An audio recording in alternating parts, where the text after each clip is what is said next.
Big boss ഹൗസിൽ ഇപ്പം കൊലപാതക ടാസ്ക്കാണ് നടന്നുകൊണ്ടിരിക്കുന്നത്. നമ്മൾ മണിക്കൂട്ടനൊക്കെ ഉള്ള സമയത്തുണ്ടായിരുന്നല്ലോ കൊലപാതകം, മണിക്കൂട്ടൻ കൊലപാതകിയായിട്ടൊക്കെ നടന്ന് അടിപൊളിയായിരുന്നു ആ ടാസ്ക് എല്ലാവർക്കും ഇഷ്ടപ്പെടും തോന്നുന്നു. കാരണം എങ്ങനെയാണ് കൊല ചെയ്യപ്പെടുന്നത് എന്നൊക്കെ അറിയാൻ എല്ലാവർക്കും ഇഷ്ടപ്പെടുന്ന ഒരു ടാസ്ക്കാണത്. എനിക്ക് വളരെ ഇഷ്ടപ്പെട്ടൊരു ടാസ്ക്കാണ് കേട്ടോ. ഇപ്രാവശ്യം ഇതിൽ കൊലപാതകിയായിട്ട് വന്നിട്ടുള്ളത് നമ്മുടെ അർജുനും ജാസ്മിനുമാണ്. അർജുനും ജാസ്മിനും ആരെയാണ് കൊലപ്പെടുത്തേണ്ടതെന്നൊക്കെ ബിഗ് ബോസ് പറഞ്ഞു കൊടുക്കുന്നുണ്ട്. അതേപോലെ അവർ ചെയ്യുന്നുണ്ട്. ആദ്യം കൊലപ്പെടുത്തുന്നത് നമ്മുടെ ശ്രീരേഖയാണ്. ശ്രീരേഖയെ കൊലപ്പെടുത്താൻ വേണ്ടിയിട്ട് ബിഗ് ബോസ് പറഞ്ഞ രീതി എങ്ങനെയാണെന്ന് വെച്ചാൽ ആരെങ്കിലും ശ്രീരേഖയെ കൊണ്ട് ലിപ്സ്റ്റിക് ഇടണം. ആരെങ്കിലല്ല, നമ്മുടെ ഈ കൊലപാതകികൾ രണ്ടുപേരാരെങ്കിലും ലിപ്സ്റ്റിക് ഇടിയിപ്പിക്കണം. അപ്പം നമ്മുടെ ജാസ്മിനാണ് ഇടുന്നത്. അർജുൻ വന്നിട്ട് ജാസ്മിനോട് പറയുന്നുണ്ട് ഇങ്ങനെ ശ്രീരേഖയെ ലിപ്സ്റ്റിക് ഇട്ടാലാണ് മരണപ്പെടുക എന്ന് പറയുന്നുണ്ട്. അപ്പം അതേപോലെ ജാസ്മിൻ നൈസായിട്ട് ഒരു റൂമിലിരുന്ന് ലിപ്സ്റ്റിക് ഇടും.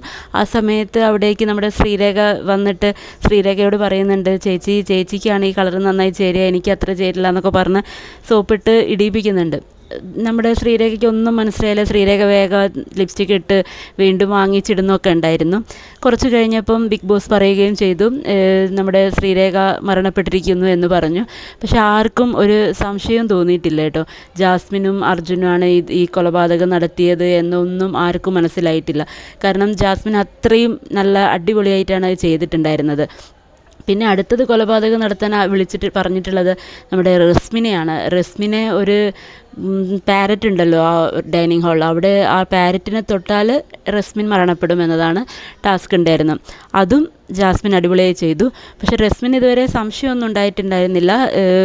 അതിനെ തൊടാൻ വേണ്ടിയിട്ട് ഇങ്ങനെ അടുത്തൊക്കെ കൊണ്ടുപോയി ഓരോന്ന് പറയുന്നൊക്കെ ഉണ്ടായിരുന്നു. പക്ഷേ റസ്മിൻ തൊടുന്നില്ലായിരുന്നില്ല. പിന്നെ അവിടുന്ന് പോകാൻ നേരത്തെ ഒരു പിടിയും വലിയും നടത്തിയ രീതിയിൽ നൈസായിട്ട് അതിനെ തൊടിയിപ്പിക്കുകയാണ് ചെയ്തത്. കുറച്ച് കഴിഞ്ഞപ്പോൾ ബിഗ് ബോസ് പറയുകയും ചെയ്തു റസ്മിൻ മരണപ്പെട്ടു എന്ന്. പക്ഷേ റസ്മിന് അത് ഫസ്റ്റൊന്നും ഒരു സംശയം ഉണ്ടായിരുന്നൊന്നും അവിടെ പറയുന്നില്ല. പിന്നെ നമ്മുടെ ഈ വീട്ടിൽ മരണപ്പെടുന്നത് ആരാന്ന് വെച്ചാൽ അർജുനാണ്.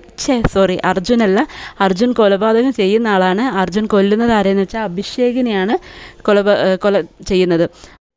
അഭിഷേകിനെ കൊല്ലേണ്ടത് എങ്ങനെയാണെന്ന് വെച്ചാൽ അർജുൻ ഒരു സ്പൂണ് താഴെയിടും, അത് അഭിഷേക് എടുത്ത് അർജുൻ്റെ കയ്യിൽ കൊടുക്കണം. അങ്ങനെ ചെയ്താൽ അഭിഷേക് കൊല്ലപ്പെടും. അങ്ങനെയാണ് ചെയ്യാൻ പറഞ്ഞത്. അത് അർജുൻ നല്ല അടിപൊളിയായിട്ട് ചെയ്തു. അർജുൻ ഒരു കപ്പും ഒരു സ്പൂണും ഒക്കെ ആയിട്ട് വന്നു. എന്തോ ഭക്ഷണം കഴിക്കുന്ന രീതിയിൽ അവിടെ നിന്ന് കഴിച്ചു. അപ്പം കഴിച്ചുകൊണ്ടിരിക്കുന്ന സമയത്ത് 2 സ്പൂൺ ഉണ്ടായിരുന്നു. അതിലൊരു സ്പൂണ് താഴേക്ക് ഇട്ടു. എന്നിട്ട് വളരെ ലാഘവത്തോടൊന്ന് പറഞ്ഞു അതൊന്ന് എടുത്ത് തരുമെന്ന് ചോദിച്ചു. പാവം അഭിഷേക് ഇതൊന്നും അറിയുന്നില്ല, എന്താ സംഭവം എന്നറിയുന്നില്ല. അഭിഷേക് വേഗം അതെടുത്ത് അങ്ങോട്ട് കൊടുക്കുകയും ചെയ്തു.